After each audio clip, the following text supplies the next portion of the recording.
Dark Shadows, number 18, VTR 7666, Air 72066. Take one.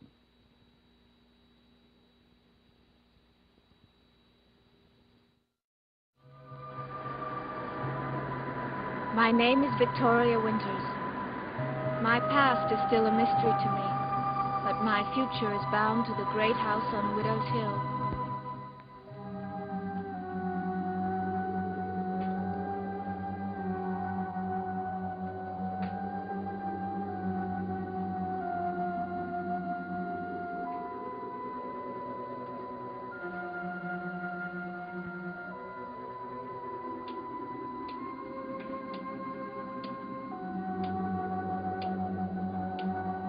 To a boy whose eyes brim with fear and torment.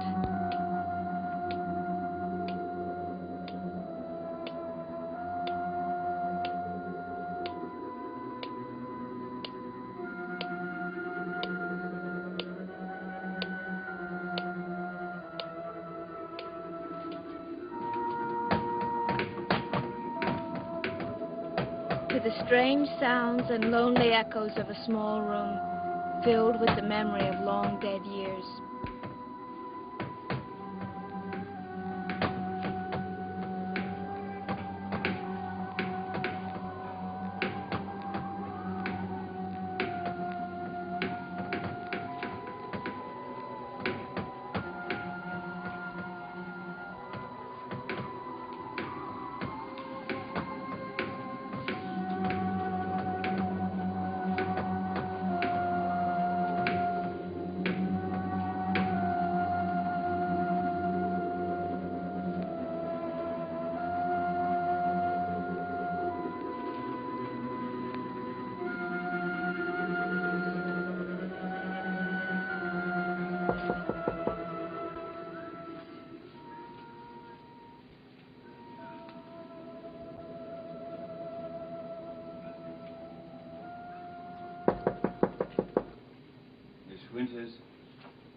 Miss Winters, are you awake? Miss Winters.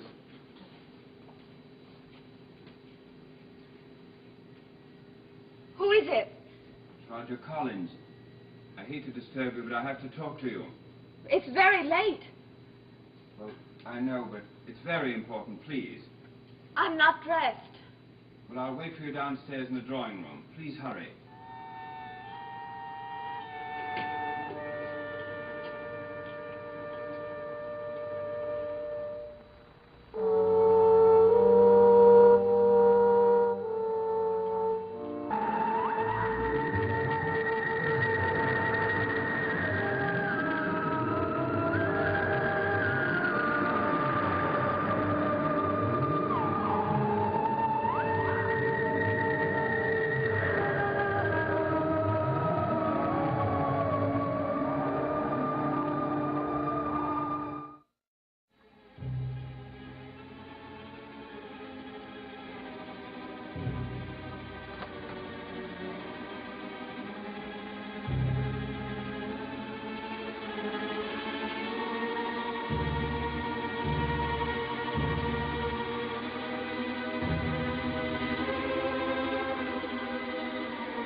Does it hurt, Father?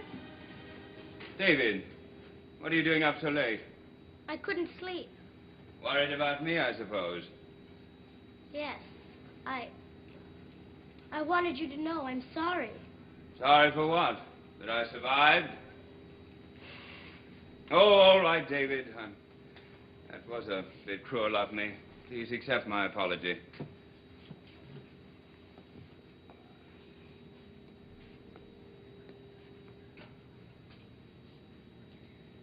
Does it hurt? Oh, a little. The arm especially. What happened? Is it broken? No, it's just a sprain. It'll be better in a day or two.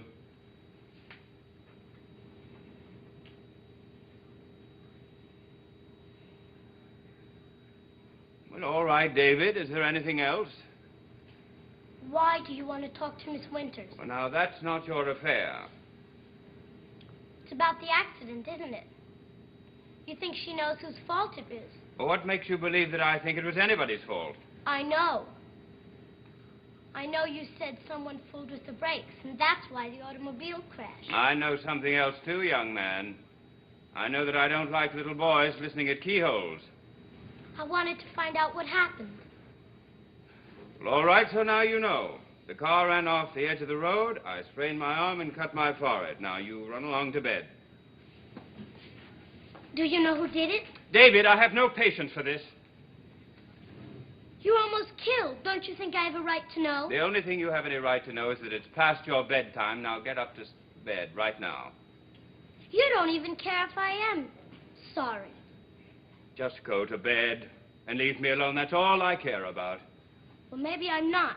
Maybe I'm not sorry at all. Maybe I wish you'd...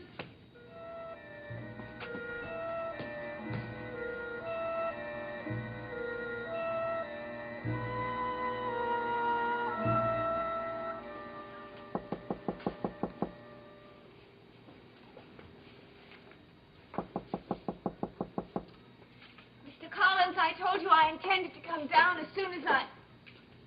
David, what are you doing up so late? Can I talk to you? Sure, come on in.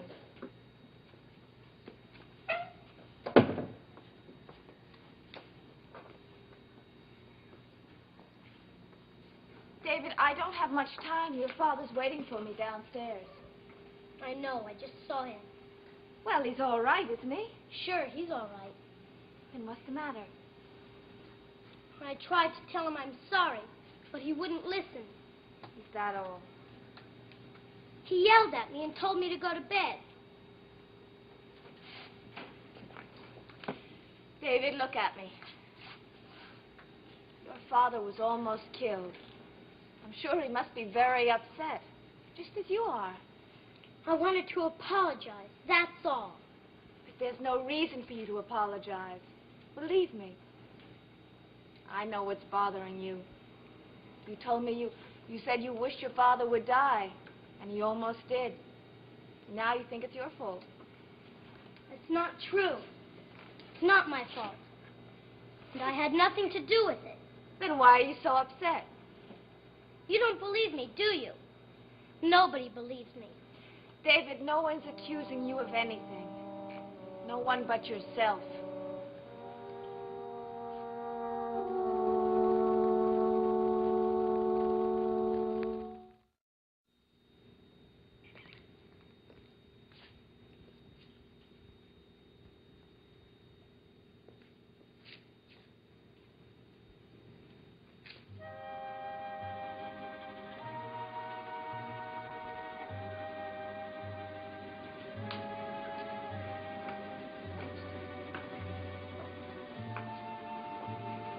David, I'm sure there isn't a child in this whole world who hasn't said what you did at some time or another.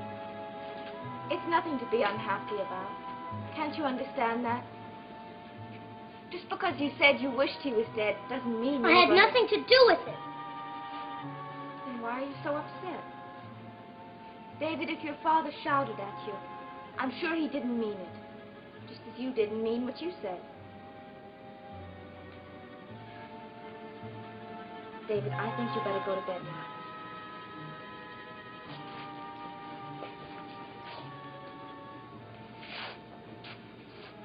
What are you going to tell my father? About you? Not a thing. What are you going to tell him about the accident? But if he asks me, I'll tell him what I know, which I'm afraid is nothing. Now, go on.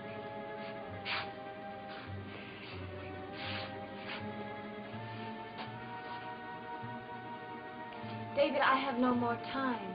Your father's waiting for me. Miss Winters? What if it wasn't an accident? Well, then I guess your father will have to go to the police.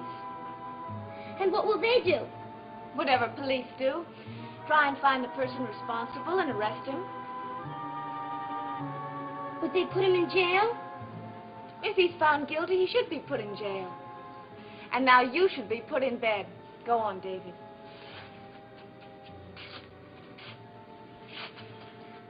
David, I have no more time. I just want to know one thing. If you knew who did it, would you tell? Now, that's a silly question. Of course I would. Even if it meant he'd have to go to jail? David, your father was almost killed. It's a terrible thing for anyone to do. He wants to send me away. Don't you think that's terrible? It's not true, David, and that has nothing to do with it. It's the same thing, sending someone away. That's all you can think about. You and my father. You're both the same.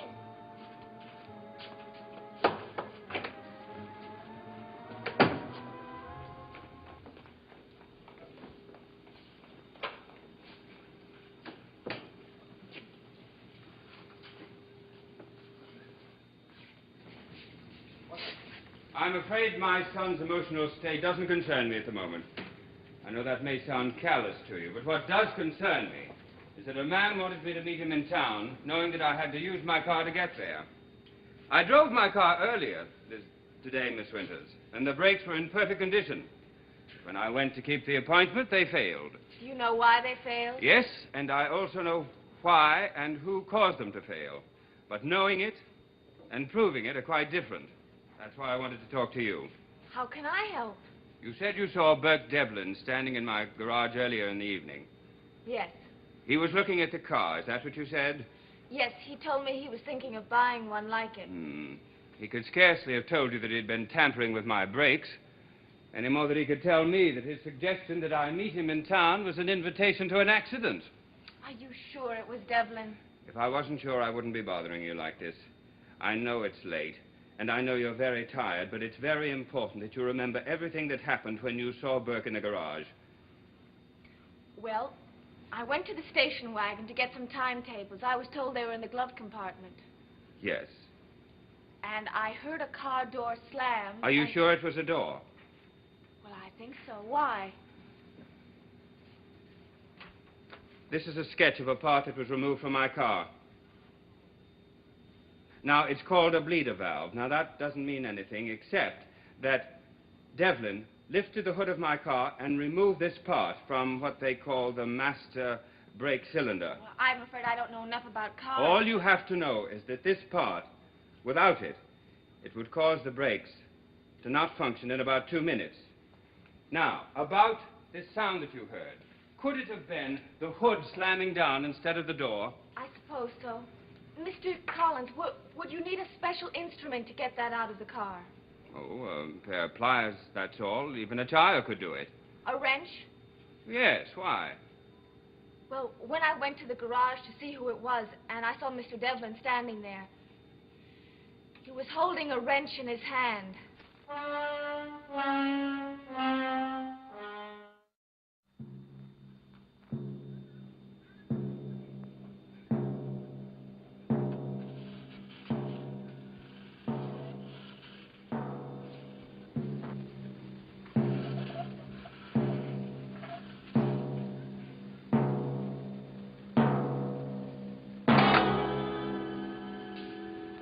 You saw Devlin standing at my car with a wrench in his hand and you didn't mention it?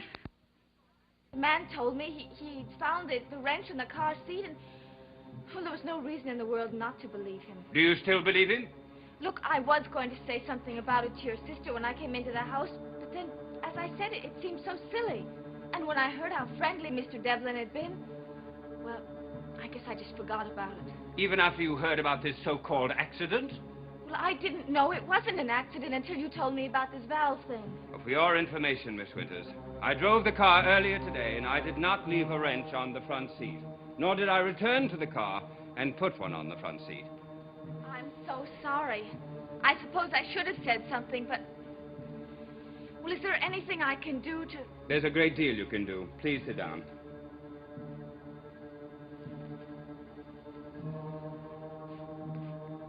Now, in the first place, is there anything that you haven't mentioned other than this wrench? No. Are you sure? Yes, I'm quite sure. I heard the car door slam. Or the engine hood? Yes. And I went in the direction of the sound, and I saw Devlin standing there. With the wrench? Yes. I told him I was looking for timetables. And then I asked him if you knew he was there, because I didn't know you'd patched up your quarrel then. Well, obviously we hadn't.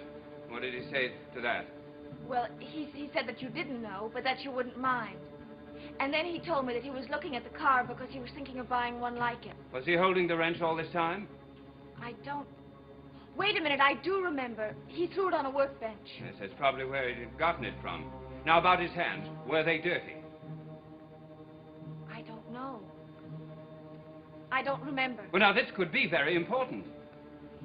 Oh, I really don't remember. I didn't pay any attention to his hands. Did he seem upset? Was he concerned that you found him there? No, I remember that very well. He seemed very calm and pleasant. He wasn't concerned at all. Well, I see. Well, he's going to be concerned, very concerned. Don't go away, Miss Winters. Are you calling the police? I'm calling Burke's Hotel. Is Mr. Devlin there? Oh, he's not. All right, thank you. I'll call later. He's not there, but he will be soon. What are you going to do? I'm going to wait outside the hotel and wait for him to go in. And when he does, I'm going right up to his room and throw this whole thing right in his face. Wouldn't you be better off by getting the police? Oh, I intend to. But only after I have enjoyed seeing Burke and forcing him to tell me the truth. Now, you'd better get dressed. Me? What for? I don't want to give him the chance to deny that he ever had that wrench. I want you standing beside me all the time. I'm sorry, Mr. Collins, but Well, you just asked me if there was anything you could do to help. This is it. I know, but... Look, you won't have to go up to his room. Not unless it's absolutely necessary. You can wait in the lobby. But I may need to. Now, don't let me down now.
What is it this time?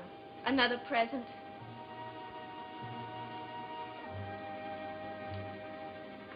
David, I don't want to have to lock my door every time I go out. You can lock it. I don't care. But I do. David, aren't we friends anymore? What did you tell my father? It has nothing to do with you. We talked about the accident. Nothing else. Is he going to call the police? I don't know, maybe. Why should that bother you? I just wanted to know, that's all. Why are you so worried? Why are you so upset? Where are you going? Into town with your father. David. To the police? Maybe. I don't know.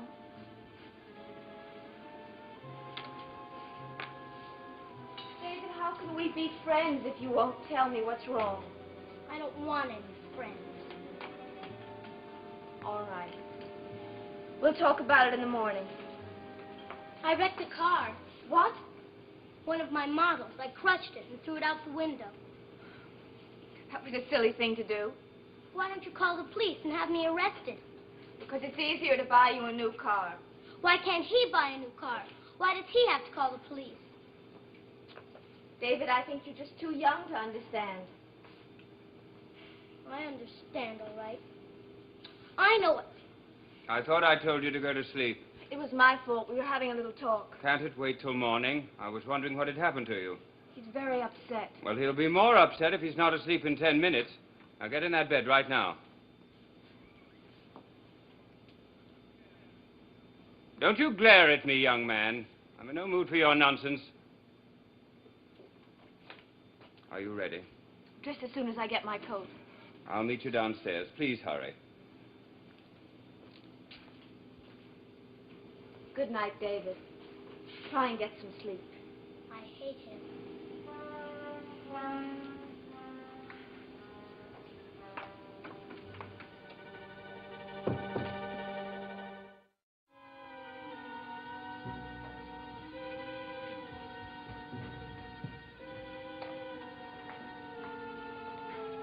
Well, is my son properly tucked in? I'm sorry I took so long, but I was very worried about him.